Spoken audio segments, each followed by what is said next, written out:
हरे कृष्णा। कैसा होगा ना यदि किसी सच्चे भक्त, सच्चे साधक को जो कई वर्षों से पूजा कर रहा है और उसके अंतिम समय में उसे प्रभु के लिए लाई हुई कोई भेंट देने दिए जाए, तब उस भक्त की ही क्या, प्रभु को भी अत्यंत कष्ट होता है। इसका प्रमाण है आज का प्रसंग। तो आइए सुनते हैं आज का प्रसंग, जिसमें प्रभु ने स्वयं आकर कहा कि मुझे भक्त की लाई हुई वह भेंट अर्पित करो। आइए सुनते हैं। राधे राधे। भगवान की पूजा की एक विधि होती है, विधान होता है, एक नियम होता है, जो परंपरा होती है, जो कई वर्षों से, कई समय से चली आ रही होती है। और उसी विधान के चलते पूजा पाठ इत्यादि, भगवान का जो भोग, श्रृंगार, स्नान इत्यादि होता है, वह सब किया जाता है। किंतु वह भी तो इंसान ने ही बनाए हैं, और हम क्या प्रभु को किसी विधि विधान में बांध सकते हैं? बिल्कुल नहीं। प्रभु को किसी विधि में नहीं बांधा जा सकता, क्योंकि प्रभु भक्त के अधीन होते हैं, प्रेम के वश में होते हैं हमारे जगन्नाथ जी। और हमारे जगन्नाथ जी तो भक्त वत्सल हैं, प्रेम के अधीन है। प्रेम के लिए कुछ, अपने भक्तों के प्रेम के लिए कोई भी विधि विधान से परे है। आइए सुनते हैं आज का प्रसंग। आज का जो प्रसंग है, यह 11वीं शताब्दी के मध्याह्न की बात है। उत्कल प्रदेश यानी वर्तमान में उड़ीसा में उस समय अनंग भीम देव नाम के राजा का राज्य था।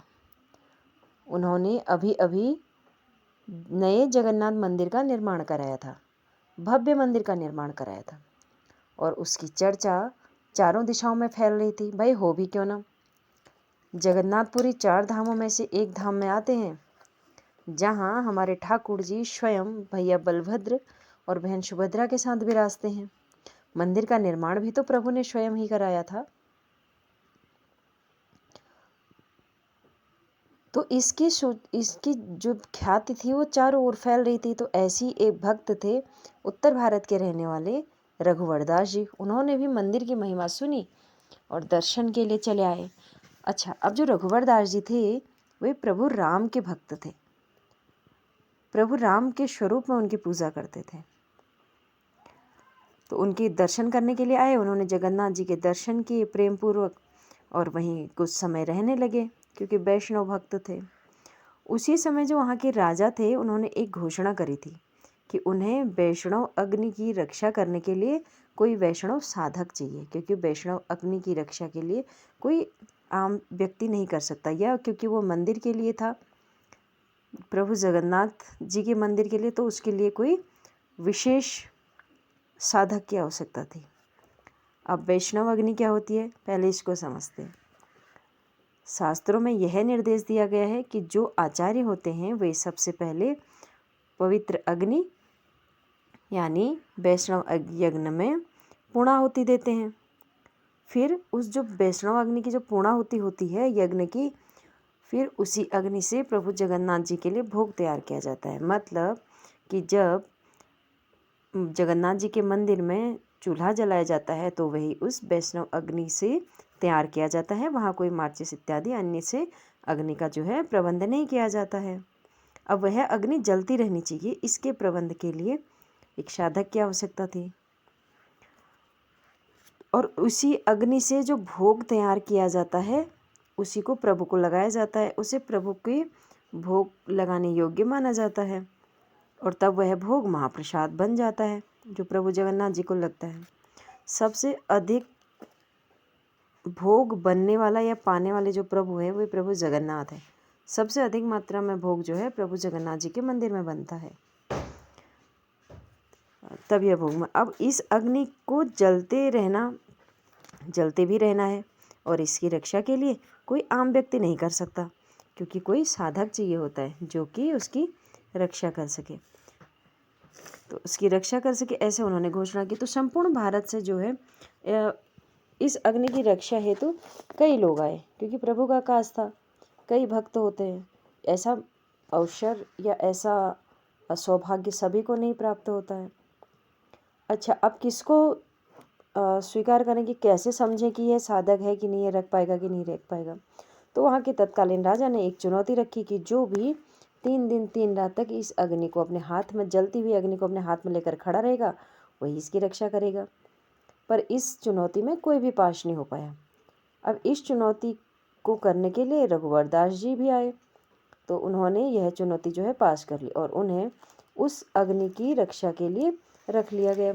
वो वहीं रहते, प्रभु राम, माता सीता, लक्ष्मण जी के साथ उन विग्रह की पूजा करते और मंदिर में दर्शन करते, वहीं रहते, वहीं नाम भजन कीर्तन ध्यान इत्यादि करते अपना। और वहीं उन्होंने मंदिर के बाहर एक छाता डाला, उसी के नीचे रहने लगते। वहीं पे उन्होंने अपनी जो है प्रभु श्री राम जी के विग्रह की स्थापना की। अब एक दिन ऐसा करते करते कई वर्ष बीत गए।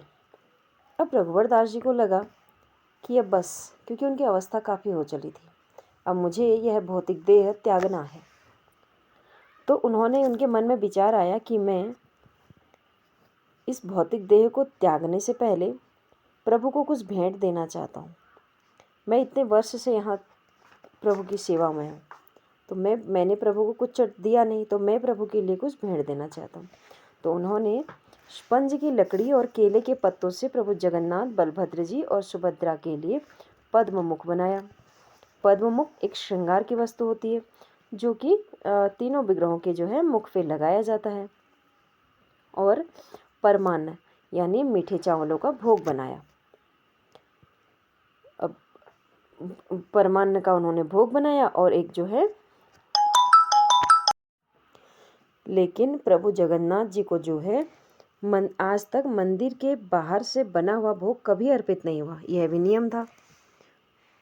अब पुजारियों ने रघुवर दास जी के कहा, अच्छा, जो रघुवर दास जी ने जो भोजन तैयार किया था वह भी उस जो वैष्णव अग्नि थी उससे ही तैयार किया हुआ था, किंतु वह मंदिर परिसर से बाहर बना हुआ था, मंदिर की रसोई में नहीं बना हुआ था।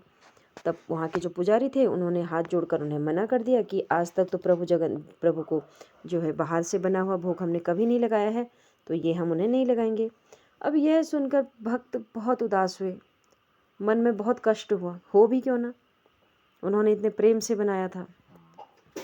अब अगले दिन सायंकाल की आरती हुई, प्रातः की ये बात थी, सायंकाल की आरती हुई, सब तैयारी हो गई।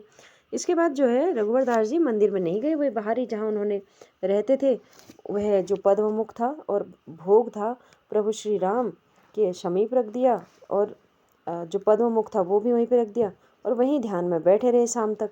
सांझ की आरती की तैयारी हो गई, पुजारियों ने सब तैयारी कर दी, और अब था प्रभु के श्रृंगार का समय, बड़ श्रृंगार का समय। तो बड़ श्रृंगार के दर्शन के लिए भक्त बाहर से खड़े हुए थे, लेकिन आज जो है जगन्नाथ जी का जो है मूड थोड़ा खराब था। तो जैसे ही उनकी पगड़ी बांधते वह फिर टेढ़ी हो जाती, जैसे ही पगड़ी बांधते फिर टेढ़ी हो जाती। प्रभु आज तैयार ही नहीं हो रहे थे भक्तों को दर्शन के लिए। काफ़ी समय व्यतीत हो गया, तो वहाँ के जो बड़े पुजारी थे उन्हें आ रही थी निद्रा, ये भी प्रभु की लीला थी। तो जैसे ही उन्हें निद्रा आ रही थी, उन्होंने कहा जब तक और लोग प्रभु को तैयार कर रहे हैं, मैं तब तक एक झपकी ले लेता हूँ। प्रभु की ही लीला थी कि उन्हें झपकी आनी थी। तब स्वयं जगन्नाथ जी ने उनके स्वप्न में आकर कहा कि मेरे भक्त ने मेरे लिए जो है वह जो श्रृंगार तैयार किया था और भोग तैयार किया था, तुमने मुझे अर्पित नहीं किया। क्यों मुझे अर्पित नहीं किया गया? पहले मुझे वह श्रृंगार और भोग अर्पित करो, उसके पश्चात ही मेरे बड़ स्वरूप के जो है बड़ श्रृंगार दर्शन के हो पाएंगे आज। फिर क्या था, फिर मंदिर के जो बड़े पुजारी थे वह स्वयं बाहर आए। रघुवर दास जी का जो भोग और जो श्रृंगार उन्होंने पद्ममुख बनाया था वह प्रभु को अर्पित किया गया। उसके पश्चात प्रभु तैयार हो, जैसे वह भोग प्रभु को अर्पित किया गया, उसके पश्चात प्रभु की पगड़ी भी बंध गई। लेकिन हाँ, प्रभु आज बहुत क्रोधित स्वर में पुजारी जी को यह बोले थे कि आपने मुझे वह भोग और श्रृंगार अर्पित नहीं किया। तो ऐसी है प्रभु की लीला, उनके लिए वह अपने भक्त के लिए किसी भी नियम से बाहर आ सकते हैं। तो आज भी वह जहाँ पे रघुवर दास जी रहते थे वहाँ पर उनकी स्मृति में एक मठ की स्थापना की गई, जिसे बड़छाता मठ कहा जाता है। और जहाँ पर आज भी वह यह अग्नि जो है वैष्णव अग्नि जलती रहती है। आज भी पुजारियों को जब भोग बनाने के लिए अग्नि की आवश्यकता पड़ती है तो वह वैसी बड़छाता मठ से लेकर आते हैं। आज भी संपूर्ण वर्ष में माघ मास के दौरान यदि कोई अमावस्या बुधवार या शनिवार के बाद पड़ती है तो उस दिन प्रभु के लिए पद्ममुख का श्रृंगार तैयार किया जाता है और प्रभु को उन्हीं मीठे चावलों का भोग लगाया जाता है। ऐसी है प्रभु जगन्नाथ जी की लीला। लेकिन जैसे प्रभु को वह भोग और श्रृंगार अर्पित किया गया था तो रघुवर दास जी उनके दर्शन करने के लिए मंदिर में नहीं गए। जहाँ पे बैठे थे वहीं से प्रभु जगन्नाथ जी ने उन्हें दर्शन दिए और भक्त रघुवर दास जी ने हाथ जोड़कर वहीं से उनके दर्शन किए और अपनी अंतिम श्वास ली। ऐसी है प्रभु जगन्नाथ जी की कृपा। तो यदि आपके भी मन को इस भक्ति से प्रेरणादायक भक्तिपूर्ण जगन्नाथ जी की कृपा और भक्त रघुवर दास जी की कथा ने मन को छुआ है तो इस कहानी को शेयर कीजिए। प्रभु जगन्नाथ जी की कृपा और उनकी करुणामयीता को फैलाने के लिए इस वीडियो को शेयर कीजिए। प्रभु जगन्नाथ जी की कृपा सब पे बनी रहे। प्रभु जगन्नाथ जी की, प्रभु श्री कृष्ण राधा रानी की अनसुनी अनकही इन सत्य भक्ति प्रेरणादायक कहानियों के क्रम में हम फिर एक कहानी लेकर प्रस्तुत होंगे। तो अगली कहानी सुनने के लिए चैनल को सब्सक्राइब ज़रूर कीजिए। अपने माता पिता को यह कहानी अवश्य सुनाएं कि प्रभु की भक्ति या आपके मन में भी एक बार प्रभु जगन्नाथ जी के दर्शन करने की इच्छा जागृत हो तो जीवन में जब भी समय मिले एक बार स्वयं भी अपने माता पिता अपने घर वालों को एक बार प्रभु जगन्नाथ जी और वृंदावन की यात्रा कराएं। ठाकुरानी जी के दर्शन जरूर कराएं, प्रभु जगन्नाथ जी के दर्शन कराएं। तो इसी क्रम में बने रहिए। राधे राधे। जय जगन्नाथ जी।